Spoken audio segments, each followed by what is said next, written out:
My name is Alva, and at 35 years old, I never thought my biggest family conflict would revolve around my car collection. After 15 years of hard work in tech, I had assembled 10 rare vehicles worth $1.5 million each, one representing a milestone in my life. Then came the family dinner, where my parents demanded I sell everything to buy my chronically unemployed sister a house. What happened next changed all our lives forever. Let me tell you how I ended up moving 10 cars in the middle of the night and why my sister just texted me from her very first job. Before I get into this wild story, drop a comment letting me know where you are watching from, and hit that like and subscribe button if you have ever had to stand up for something you love. My love for cars began when I was just a little girl. My grandfather owned a small auto repair shop in rural Michigan, and every weekend I would beg my parents to let me visit him. While other kids my age were playing with dolls, I was handing my grandpa wrenches and learning about engines. The smell of motor oil and the sound of metal tools clinking against engine parts became my favorite sensations. I remember the first time he let me sit behind the wheel of a 1965 Mustang he was restoring. I was only 8 years old, but in that moment, I knew cars would be part of my life forever. When I turned 16, my grandfather helped me buy my first car, a beat-up 1990 Ford Taurus that barely ran. Most teenagers would have been embarrassed, but I was thrilled. Together, we spent 6 months bringing that car back to life. It was during those long hours in the garage that I made a promise to myself. Someday, I would have a collection of beautiful cars that I had earned through my own hard work. College was the first major hurdle. My parents had traditional expectations for me, pushing me toward nursing or teaching. When I announced I wanted to study computer science, my father scoffed. He said technology was just a trend and that I should focus on something practical. My mother worried I would never find a husband in such a male-dominated field. Despite their objections, I took out student loans and pursued my passion. Those 4 years were tough. I worked 2 part-time jobs while maintaining a full course load. Sleep was a luxury I rarely enjoyed. Many nights were spent coding until sunrise, fueled by cheap coffee and determination. My roommates thought I was crazy, but I had a vision for my future that kept me going. After graduation, I landed a job at a small tech startup. The pay was terrible, the hours were worse, but the experience was invaluable. I absorbed everything I could about software development, business operations, and product management. My boss, David, became a mentor who saw potential in me that even I sometimes doubted. Within 3 years, I had been promoted twice and helped the company secure its first major client. At 27, I took the biggest risk of my life. I quit my job and founded my own software company. The first year was terrifying. I converted my tiny apartment living room into an office and lived off ramen noodles and determination. I coded day and night, building a customer relationship management platform specifically designed for auto repair shops, inspired by the problems I had witnessed in my grandfather's business. Slowly, my company grew. From 3 employees working out of my apartment, we expanded to a real office with 15 people, then 30, then 50. By year 5, we had over 150 employees and clients across the country. Last year, I sold a 30% stake in the company to investors, for a sum that still seems unreal when I see it in my bank account. Throughout this journey, as each professional milestone was reached, I added to my car collection. Each vehicle was carefully chosen not just for its monetary value, but for what it represented in my life. The first was a 1967 Ford Mustang, similar to the one my grandfather had been restoring all those years ago. I found it at an estate sale when I was 28, just after landing our first major corporate client. It needed significant work, but restoring it connected me to those childhood memories in my grandfather's garage. Next came a 1974 Jaguar E-Type Series 3 after closing my first 7-figure business deal. The sleek lines and British racing green paint job made my heart race the first time I saw it. I remember driving it along coastal roads, the powerful V12 engine roaring as I contemplated how far I had come. The 1973 Porsche 911 Carrera RS was a different story. I discovered it forgotten in a barn covered in dust and barely running. The previous owner had given up on it, but I saw potential. Over 18 months, I worked with a restoration specialist, learning alongside him, getting my hands dirty whenever I could. The day it roared back to life was one of my proudest achievements.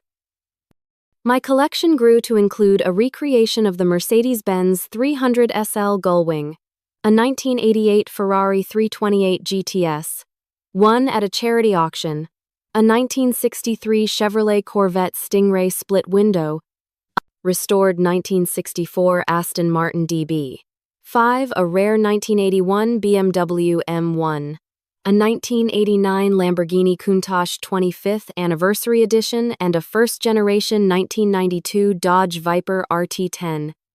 Each car had its story, its connection to a challenge overcome or a goal achieved. They were not just vehicles. They were physical manifestations of my journey, reminders of the girl who once handed wrenches to her grandfather and dreamed of something more. I spent weekends maintaining them, my hands still finding comfort in the familiar feel of tools and engine parts.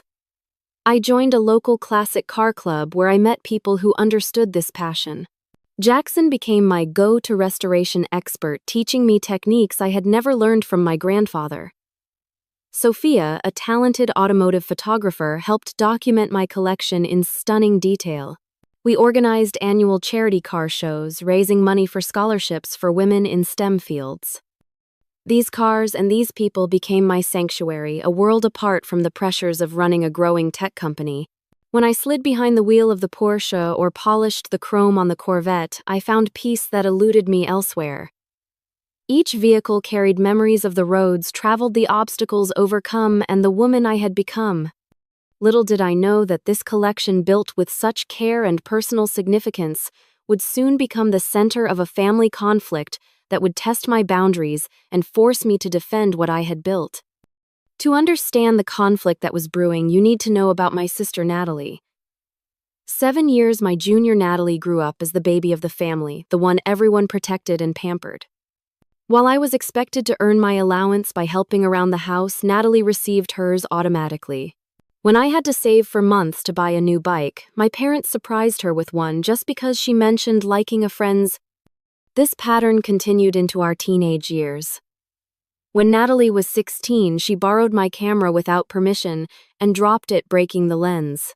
Instead of making her pay for repairs, my parents suggested I should have been more careful with where I left it. When she wore my clothes without asking and returned them stained, I was told sharing was what sisters did. College highlighted our different paths even more starkly. I worked multiple jobs and took out loans to cover my tuition. Natalie, meanwhile, had her education fully funded by our parents. They dipped into their retirement savings to ensure she graduated debt-free, a luxury I never experienced. She changed majors 3 times, eventually settling on communications before dropping out in her junior year, deciding college was not for her. The money spent on her education was never mentioned again. As I built my career and company, Natalie drifted. She worked as a barista for 6 months before quitting because she did not like the early hours. She tried retail but left after a disagreement with a manager. She was a receptionist, a dog walker, a personal assistant, and briefly a social media manager for a local boutique. None of these positions lasted more than a few months.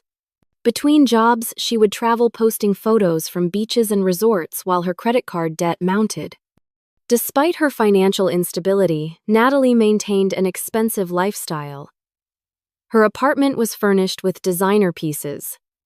Her closet contained clothes with tags that made my eyes widen. When I asked how she afforded these things, she would vaguely mention credit cards or a generous friend. Sometimes, she would date wealthy men who funded her lifestyle temporarily, until the relationship inevitably ended. Throughout all of this, our parents maintained that Natalie was just finding herself. My mother would say, "She is still young," or "She has a free spirit." My father would shrug and remark that not everyone was as driven as I was, as if ambition was some kind of character flaw. My success, meanwhile, was treated as expected rather than celebrated. When I secured my first major client, my mother's response was, "That is nice, dear," before immediately asking if I was dating anyone. When I purchased my first new car with my own money, my father commented that I worked too much and should focus on starting a family before it was too late. My relationship with my parents had always been complicated. They loved me, I never doubted that, but they did not understand me. They viewed my independence as stubbornness, my ambition as an odd quirk that would eventually give way to more traditional priorities. When I spoke about my business, their eyes would glaze over. When I mentioned my cars, my father would sigh and say something about wasting money on things that just sit in a garage. Despite the strained dynamics, I tried to maintain a relationship with my family. I called weekly, visited for holidays, and sent thoughtful gifts. I also tried to help Natalie when I could, believing that was what a good sister would do. When she maxed out her credit cards at 22, I paid off the $10,000 balance, making her promise to be more careful. She was for about 6 months before the cycle began again. When she needed a car for job interviews, I let her borrow my everyday BMW, only to have it returned with empty takeout containers littering the back seat and the gas tank nearly empty. I helped her secure an apartment by covering the security deposit and first month's rent. 3 months later, she called in tears because she was being evicted for non-payment, despite spending that same month on a weekend getaway to Las Vegas. I even used my connections to get her an entry-level position at a friend's marketing firm. It seemed perfect, combining her communications background with a structured environment. She quit after 2 months, claiming the work was boring and her supervisor was mean. Each time I helped, I believed it would be different. Each time I was disappointed. My assistance became a band-aid that allowed her to avoid taking real responsibility. Meanwhile, my parents continued to enable her behavior, sending her money when she called in distress, making excuses for her job hopping, and never holding her accountable. Natalie's approach to life directly contrasted with everything I had worked for. While I built my company through consistent effort and personal sacrifice, she expected immediate results without the corresponding work. While I saved and invested carefully, she spent impulsively. While I valued independence, she seemed comfortable relying on others to solve her problems. Despite all this, she was still my sister. I remembered the little girl who would crawl into my bed during thunderstorms, clutching her favorite stuffed rabbit. I remembered teaching her to ride a bike, bandaging her scraped knees, and defending her from neighborhood bullies. Those memories made it hard to set boundaries, even as I watched her repeat the same patterns year after year. What I did not realize was that my efforts to help were not viewed as generous by my family. Instead, they were considered the bare minimum, an obligation rather than a choice. This perspective would become painfully clear during a family dinner that would change everything. The call came on a Tuesday evening, just as I was celebrating closing a major deal that would expand our software into international markets. My phone lit up with my mother's contact photo, and I answered with the good news on the tip of my tongue. She cut me off before I could share. "Alva, we need to have a family meeting. Something important has come up." Her tone was serious, lacking the warmth I was accustomed to even in our most strained conversations. "Can it wait until the weekend?" I asked. "I have back-to-back meetings tomorrow and Thursday." "No, this is urgent. We need you here tomorrow evening. 6 o'clock. Her firmness surprised me. Dad says, "It is important." A knot formed in my stomach. Was someone sick? Had something happened to my grandfather? Worry replaced my earlier excitement as I agreed to the meeting. The next day, I rescheduled 2 client calls and left the office early, driving directly to my parents' suburban home. As I pulled into the driveway, I noticed Natalie's Honda Civic parked out front along with an unfamiliar black Lexus. The knot in my stomach tightened. The atmosphere in the living room was tense when I entered. My mother sat perched on the edge of the sofa, hands clasped tightly in her lap. My father occupied his usual recliner face, set in what I had come to think of as his serious business expression. Natalie sat between them, an unusual spot for her, and she seemed almost excited, bouncing slightly in her seat. Next to her sat a woman I did not recognize, smartly dressed in a navy blue pantsuit, a leather portfolio resting on her knees. On the coffee table lay several glossy brochures and what appeared to be property listings. "Mom, Dad," I said hesitantly. "What is going on? Is everyone okay?" My father cleared his throat. "Alva, this is Teresa Martin. She is a real estate agent." I shook her hand, automatically, confusion mounting. The urgent family matter was real estate. "Please sit down," my mother urged, patting the space beside her on the sofa.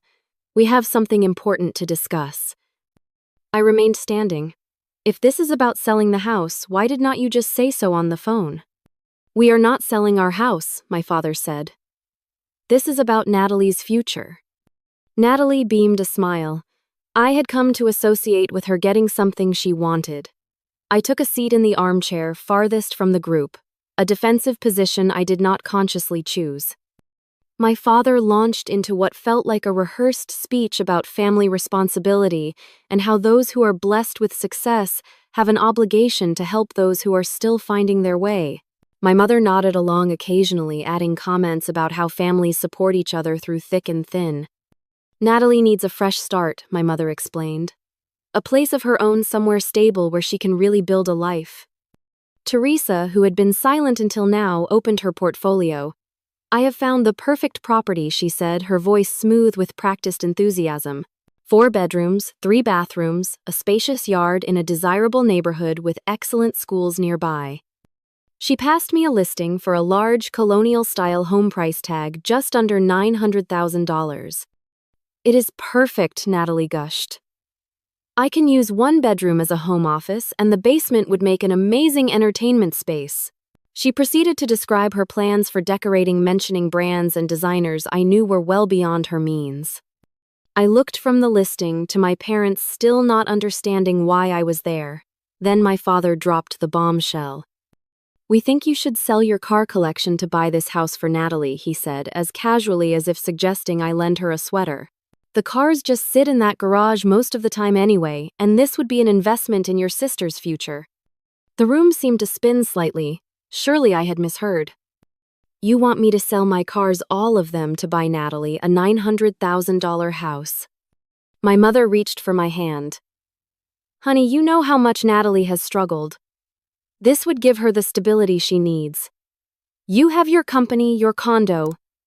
You do not need those cars." Natalie nodded eagerly. "You could always buy more cars later when I am on my feet. And you could visit anytime. There is plenty of space for you to stay over." I pulled my hand away from my mother's. "Those cars are not just things. They represent 15 years of hard work. Each one marks a milestone in my career. And besides, Natalie has never kept a job for more than a few months. How would she pay the property taxes? The utilities? The maintenance?" My father waved away my concerns. "She is interviewing for several promising positions. And we would help with the initial expenses until she is settled." Teresa interjected. "This property is also in an excellent school district, which means it will hold its value. It is really an investment." I stared at them, incredulous.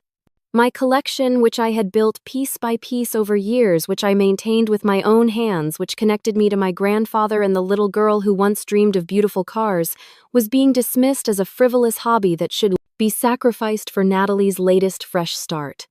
"What if we look at more affordable options?" I suggested. "I could help Natalie find a good apartment, maybe co-sign a lease. Or I could help her with job placement, use some of my business connections." Natalie's face fell. "But I have already started planning the housewarming party, and Teresa says this neighborhood is really exclusive." My parents exchanged a look that I recognized from childhood, the one that said I was being difficult. "Alva," my father said sternly, "this is not just about a house. This is about supporting your sister. Family comes first, always." The implication was clear. If I refused, I was choosing objects over my sister, materialism over family. The fact that these objects were deeply meaningful to me, that I had earned them through years of dedication while Natalie had drifted from job to job, from relationship to relationship, expecting others to fund her lifestyle, was irrelevant. The conversation deteriorated from there. When I continued to resist, my mother began to cry, saying she had raised me to be more generous. My father accused me of being selfish and forgetting where I came from. Natalie sulked, shooting me wounded, looks as if I was taking away a toy she had already been promised. Teresa, clearly uncomfortable with the family drama unfolding, tried to steer the conversation back to the property, pointing out features I might have missed, as if a marble countertop or crown molding might change my mind about liquidating my most treasured possessions. I left the house that evening feeling ambushed and betrayed. As I drove home, my phone began to buzz with messages. My Aunt Susan called to tell me how disappointed she was in my attitude. My cousin Frank texted that I should remember how much my parents had sacrificed for my education, conveniently forgetting the student loans I was still paying off. It became clear that my parents had already shared their version of the story, with extended family members painting me as the selfish daughter who refused to help her struggling sister, despite having plenty of resources to do so. No mention was made of the help I had already provided over the years, or of how those resources had been squandered. I felt isolated and misunderstood, caught between my love for my family and my need to protect what I had built. I did not sleep that night, replaying the conversation, and wondering if I was wrong to hold so tightly to my collection, to the physical manifestations of my journey. But every time I imagined selling the Mustang or watching the Porsche drive away with a new owner, my chest tightened with a grief that felt too intense to ignore. The pressure did not let up in the days that followed. My mother texted daily, sending additional photos of the house Natalie had set her heart on. My father left voicemails about family responsibility and how his parents had taught him the importance of sacrifice. Even relatives I rarely spoke with reached out to offer their opinions on what I should do with my own property. Natalie, emboldened by our parents' support, began sending me links to furniture she planned to buy for her new home, as if my agreement was a foregone conclusion. She even forwarded an email from Teresa about mortgage rates and closing costs, adding just FYI for when you sell the cars. Teresa herself called twice, describing the house as an exceptional investment opportunity and suggesting we meet to discuss the potential sale of my collection. She mentioned knowing several collectors who might be interested in purchasing the vehicles as a lot, saving me the trouble of individual sales. The assumption that I would eventually cave under pressure was infuriating. No one seemed to consider that these cars were mine, purchased with money I had earned, maintained with skills I had developed and cherished for reasons beyond their monetary value. The situation escalated dramatically on a Saturday afternoon. I was in my garage performing routine maintenance on the Ferrari when a car pulled into my driveway. Natalie stepped out, followed by two people I did not recognize, a man and a woman dressed in expensive casual wear. Before I could ask why she was there, Natalie breezed past me into the garage. "These are my friends, Keith and Samantha," she announced. "They wanted to see the cars. Keith is really into classic vehicles." I stared at her, stunned by the presumption. "You cannot just show up unannounced with strangers to look at my cars." She rolled her eyes. "Do not be so dramatic. Keith might even be interested in buying one when you sell. He collects vintage Porsches." Keith moved toward the 911, hand outstretched as if to touch the hood. I stepped between him and the car. "Please do not touch anything," I said firmly. "These are not for sale and I did not invite you here." Samantha laughed, a tinkling sound that set my teeth on edge. "Natalie said you were protective of your toys. Seems a bit silly for someone your age, does not it?" Natalie was already moving toward the Aston Martin, running her finger along its polished surface. "Remember when you let me drive this one? I totally felt like a spy."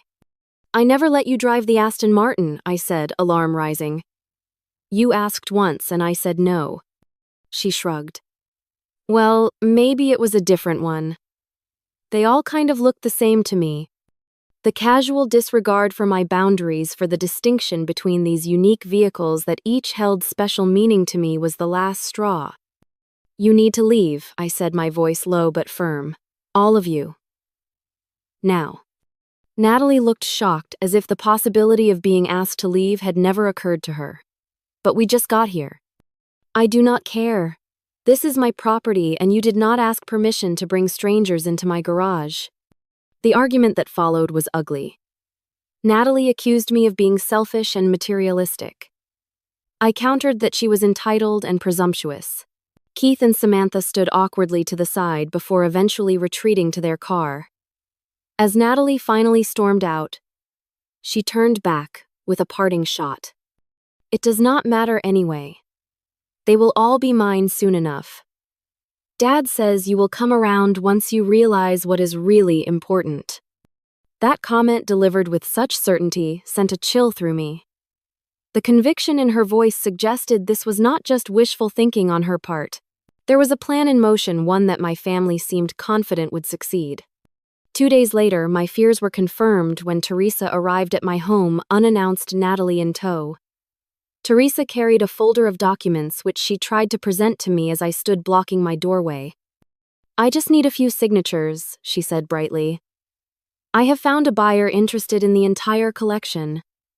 The offer is very reasonable considering the quick sale. Natalie bounced on her toes behind her. Is not that great? No hassle for you, and we can close on the house next month. I was speechless, staring at the folder as if it contained something venomous. When I finally found my voice, it was steady despite my racing heart.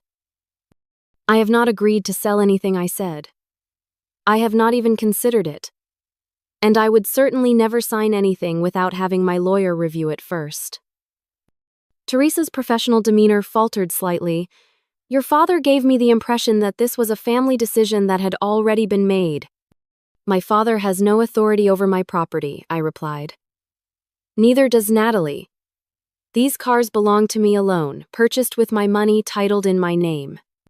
Natalie's face clouded. Why are you being so difficult? It is just stuff.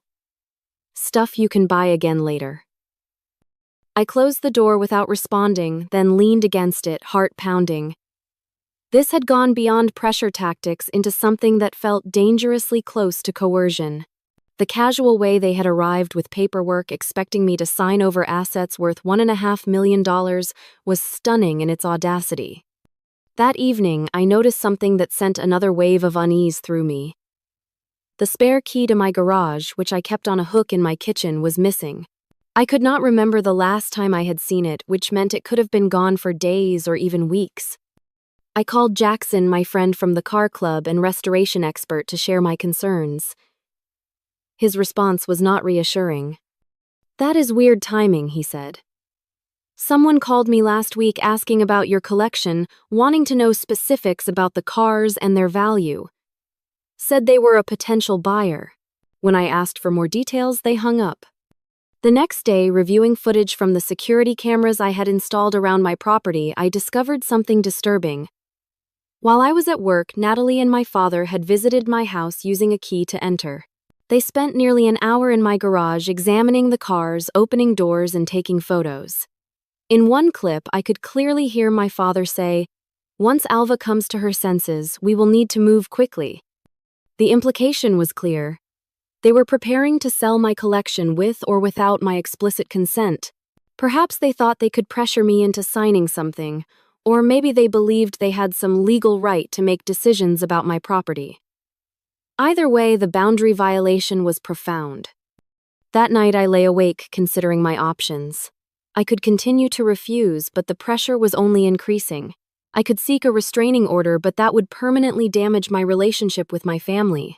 I could move the cars to a storage facility, but most in the area were not equipped for vehicles of this value and sensitivity. I called Marcus, a friend who practiced family law. After explaining the situation, he confirmed my fears. While my family had no legal right to sell my property without my consent, family pressure could be intense, and there were cases of people being manipulated into signing documents they later regretted. If you are concerned they might take more aggressive action, you should secure your assets, he advised. And document everything just in case. As I hung up, I felt a profound sadness mixed with resolve. My family, the people who should have been proud of what I had built, who should have respected my boundaries and my achievements, were instead treating me as if my success made me obligated to fund Natalie's lifestyle. The cars, which represented so much more to me than their monetary value, were seen as nothing more than assets to be liquidated for someone else's benefit.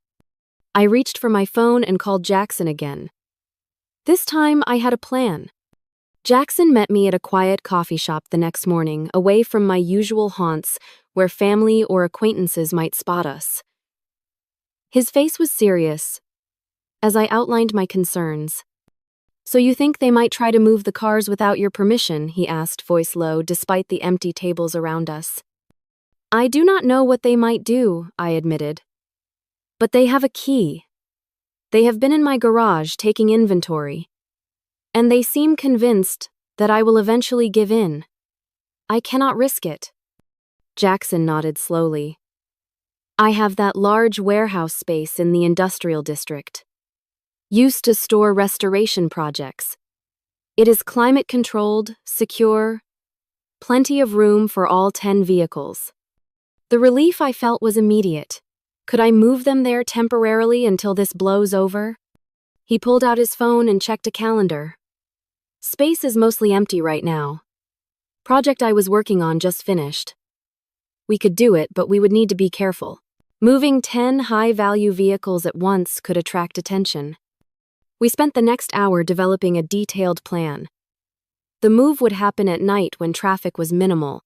We would enlist trusted drivers from our car club people who had experience handling valuable vehicles and who had no connection to my family. Each car would take a slightly different route to avoid creating an obvious convoy. Jackson would handle the logistics of preparing the warehouse, ensuring the security system was upgraded and access limited to just the two of us. "I think we should do it tomorrow night," Jackson suggested. "Midnight to 4 a.m. That gives us time to prepare but does not leave a window for your family to catch wind of it." I agreed despite the knot of anxiety forming in my stomach. The idea of moving my beloved collection in secret like a thief in the night was painful. These cars should have been celebrated, driven proudly in the sunlight, not smuggled away under cover of darkness. But I saw no alternative if I wanted to protect what I had built. Over the next 24 hours, we put the plan into motion. Jackson enlisted 8 other drivers, all people he vouched for personally. I provided detailed information about each vehicle, its quirks, and requirements. We mapped out different routes to the warehouse, estimated timing, and created a communication system using a private chat group. While Jackson prepared the warehouse, I focused on the legal aspects. I gathered all documentation proving my ownership of each vehicle.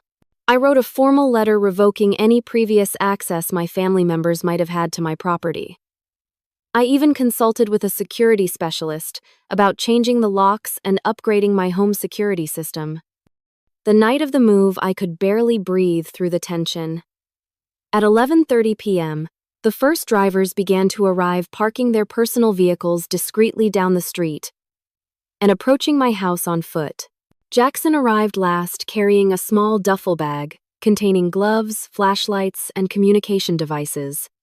We gathered in my garage, 10 drivers, including myself and Jackson, standing amongst the cars that had defined so much of my adult life. Looking at them under the harsh garage lights, I felt a wave of emotion so strong it nearly buckled my knees. These machines were not just metal and leather and paint.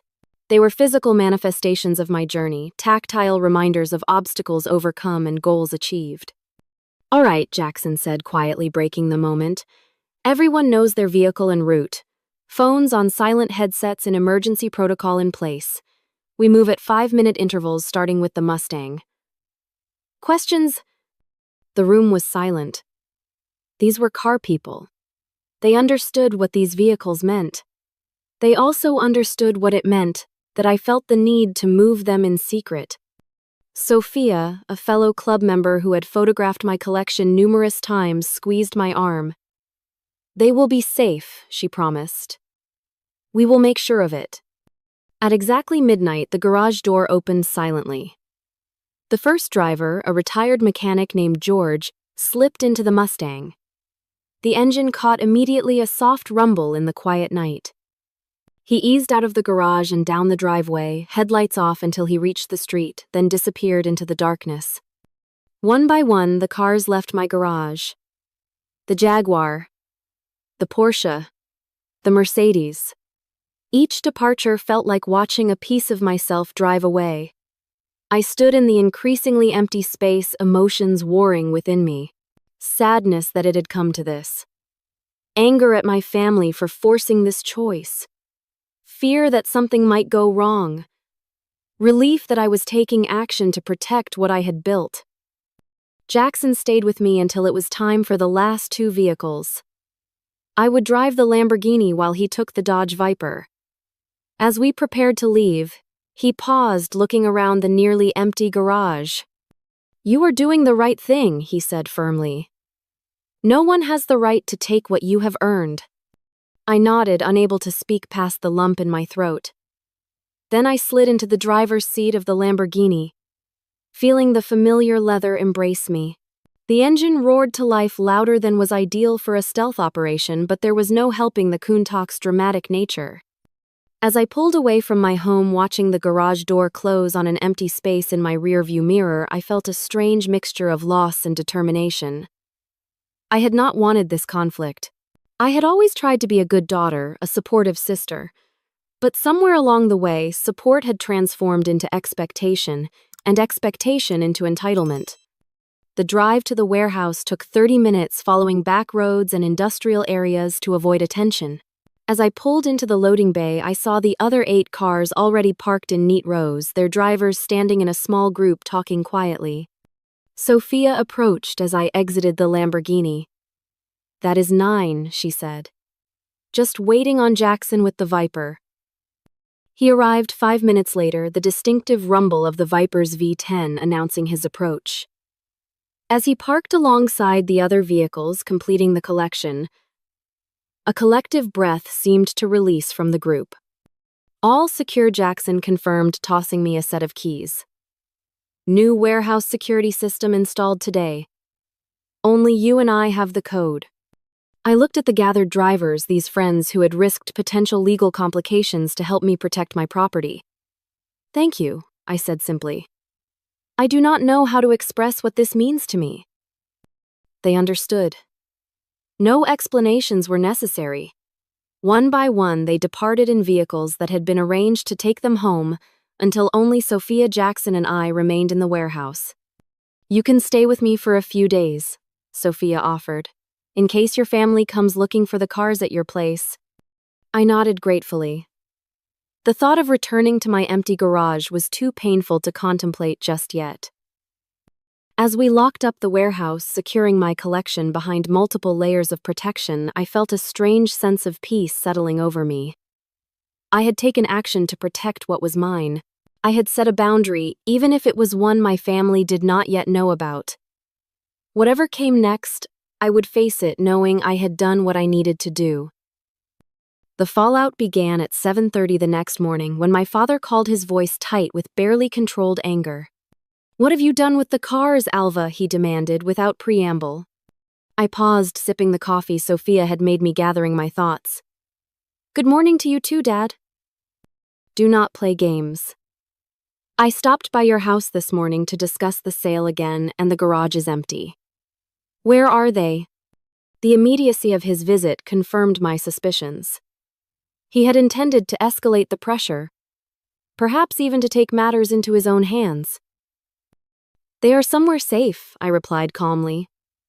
"Somewhere where no one can make decisions about them except me."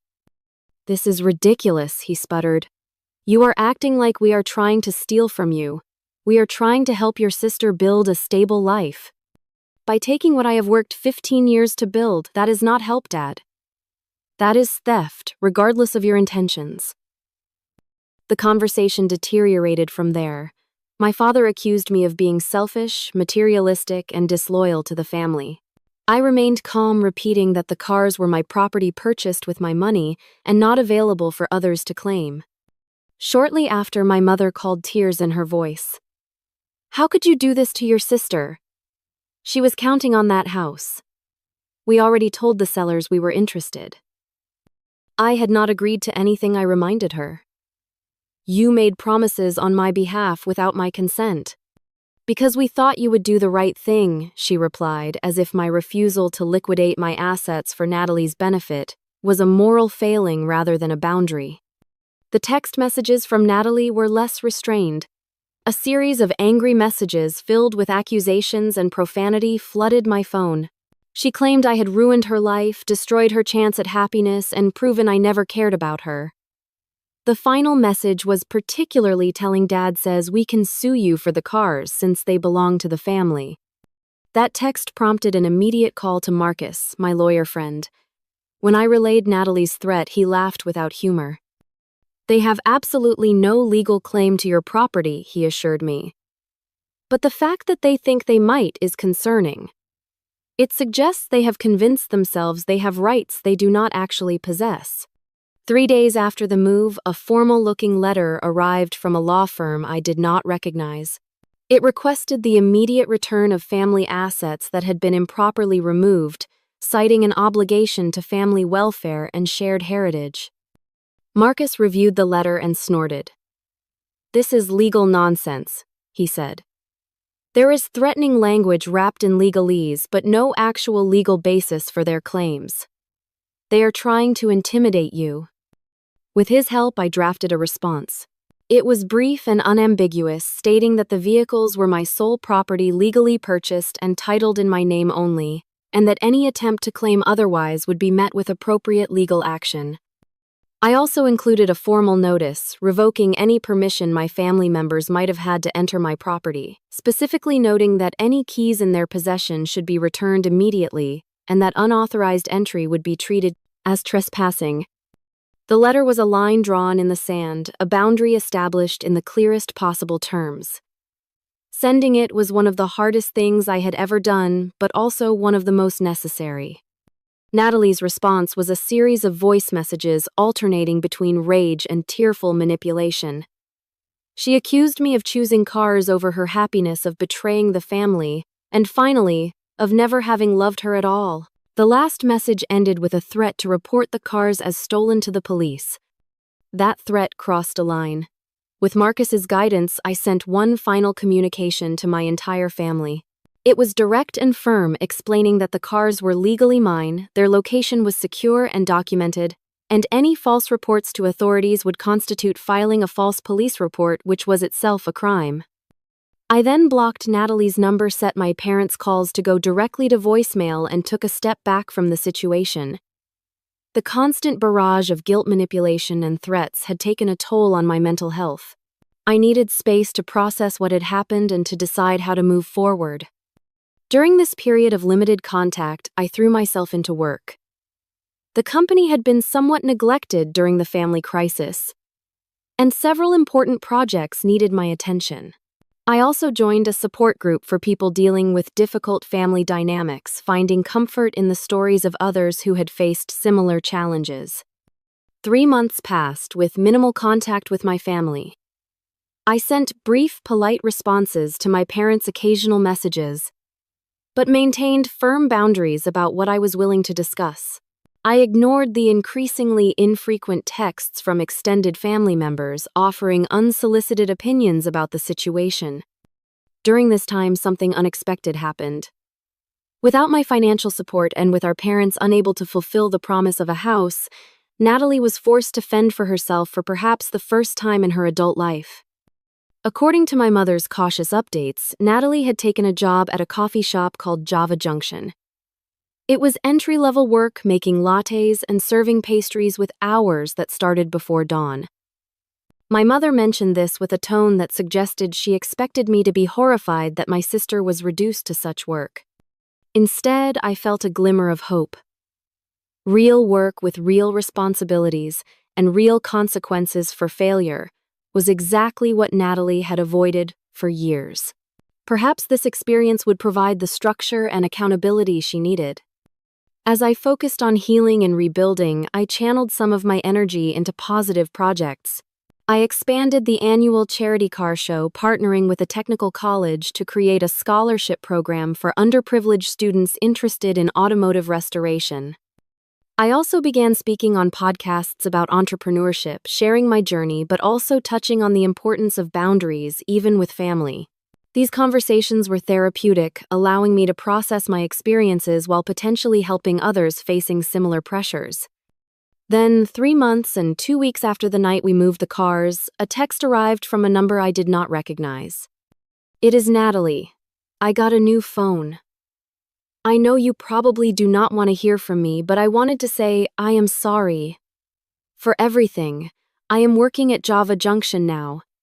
If you ever want to talk, I would like that. No pressure, no car talk, just coffee. On me."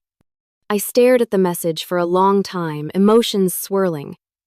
It was brief, simple, and notably lacking in the dramatic language Natalie typically employed. There were no accusations, no guilt trips, no demands. Could people change that much in 3 months? I was skeptical. This could be another manipulation tactic, a new approach when the previous ones had failed. But it could also be genuine, a first step toward accountability and a healthier relationship. After much consideration, I replied, "I need some time to think about this, but I appreciate the message." Her response came quickly, "Take all the time you need, I will be here. Working. A lot." That small hint of self-deprecating humor, so unlike the entitled Natalie I had known, gave me pause. Perhaps something really had changed. 2 weeks later, I agreed to meet her at Java Junction during her break. I was nervous, unsure what to expect, but certain that whatever happened, I would maintain the boundaries I had worked so hard to establish. The text from Natalie had been simple but profound in its implications. There was no mention of cars, no hint of entitlement, just a straightforward apology and an invitation to talk. The shift in tone was so dramatic that I approached our meeting with equal parts hope and skepticism. Java Junction was a trendy, independent coffee shop in a renovated industrial building downtown. I arrived early, choosing a table near the back where I could watch the door.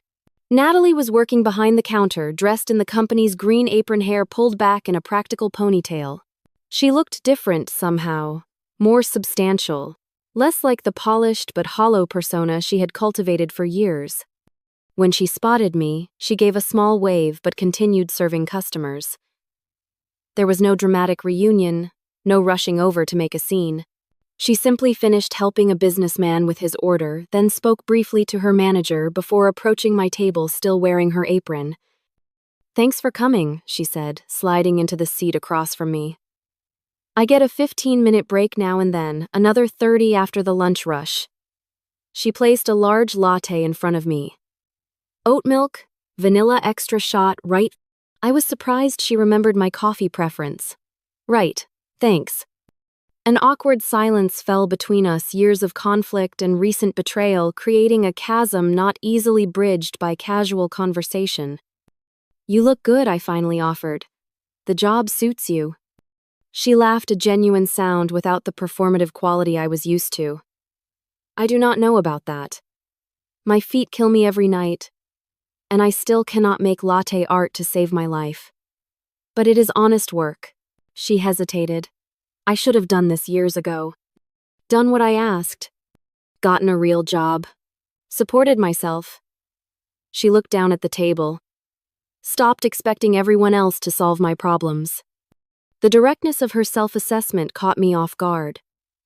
I had prepared for manipulation, for subtle attempts to re-establish the old dynamic, not for this apparent self-awareness. "What changed?" I asked carefully. "Everything," she replied simply. "When you moved the cars and refused to give in, it was like a wake-up call. Mom and Dad could not buy me the house they had promised. They were embarrassed with Teresa, with the sellers. Dad was so sure you would cave eventually that he had made all these promises he could not keep." She twisted a napkin between her fingers. "At first, I was furious with you. But then I realized something. All these years, I had been blaming everyone else for my problems. Why I could not keep a job, why I was always broke despite all the help I got. It was always someone else's fault."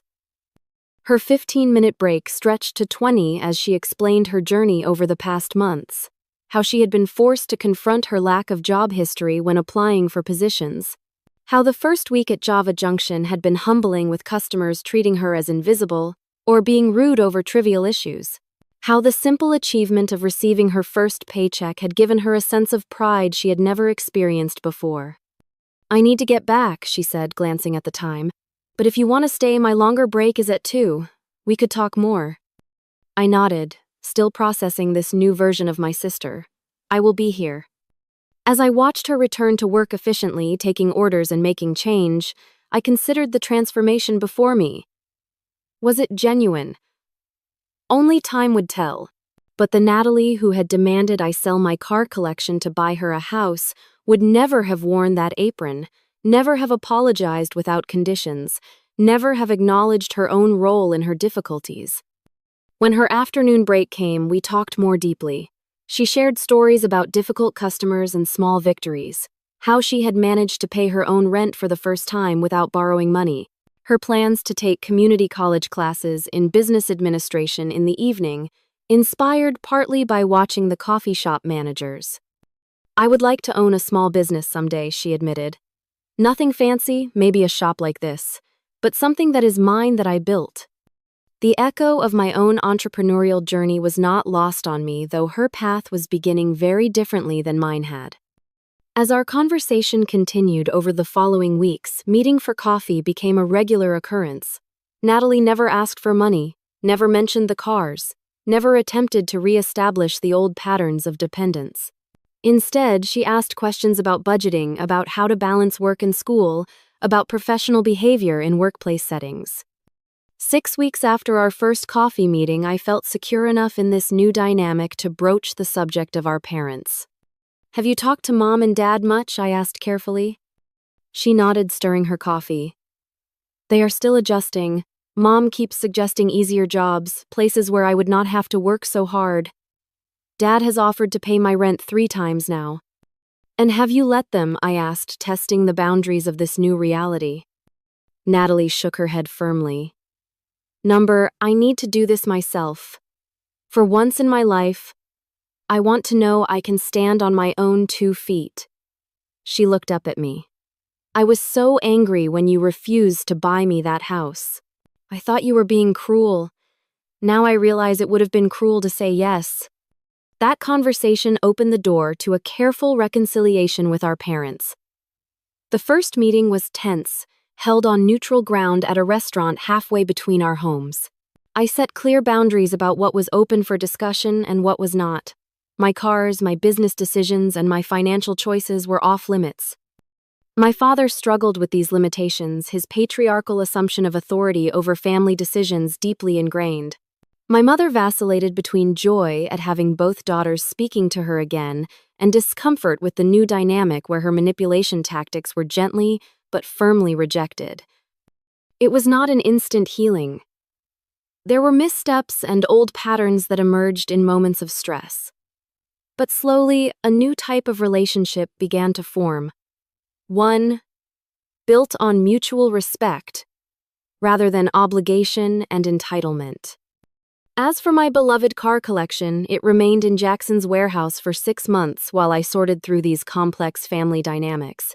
Eventually, when I felt secure that the boundaries I had established would be respected, I moved them back to a newly secured garage at my home, complete with an advanced security system and legal protections that Marcus had helped me put in place. The first time Natalie saw them again was nearly a year after the night we had moved them in secret. She had come to help with the annual charity car show, volunteering to handle registration and ticket sales. As we walked through my garage preparing vehicles for display, she paused by the Porsche. I get it now, she said quietly. Why these mean so much to you. They are not just things, they are your story. That simple acknowledgement coming from the person who had once dismissed my collection as frivolous toys meant more than she could know. The journey with my family continues with progress and occasional setbacks. But the fundamental lesson remains: setting boundaries is not selfish. Protecting what you have built is not cruel. Sometimes the most loving thing you can do for others is to refuse to enable harmful patterns, even when that refusal causes short-term pain. My car collection still sits in my garage, each vehicle a testament to a specific chapter in my journey. I still take them to shows, still spend weekends tinkering with engines and polishing chrome, but now they represent something more. They stand as a reminder that I had the courage to protect what mattered to me, to stand firm when it would have been easier to give in. and Natalie. She was promoted to shift supervisor at Java Junction 6 months after starting there. She is halfway through her business administration degree, taking classes in the evening after work. She rents a modest one-bedroom apartment that she furnished herself with second-hand finds she proudly refinished. She has, for the first time in her adult life, a savings account with more than a token balance. Our relationship is stronger now than it ever was in our childhood, built on a foundation of mutual respect rather than obligation. We will never be the same people we were before this conflict, but perhaps that is for the best. Sometimes the most painful experiences lead to the most necessary growth. What would have happened if I had given in, if I had sold my collection to buy Natalie that house? The pattern would have continued. The expectation of rescue reinforced the opportunity for her to discover her own strength lost. By saying no, by protecting what I had built, I ultimately gave her something far more valuable than a house. I gave her the chance to build her own life, one she could be genuinely proud of. That is the power of healthy boundaries. They do not just protect us. Sometimes in ways we cannot foresee, they protect those around us too, forcing growth that would otherwise never occur. Have you ever had to set difficult boundaries with people you love? What happened when you stood your ground to protect something important to you? I would love to hear your stories in the comments below. And if this story resonated with you, please like, subscribe, and share it with someone who might need to hear that standing firm is sometimes the most loving choice you can make. Thank you for joining me on this journey, and remember, the things you build with your own hands and heart are worth protecting.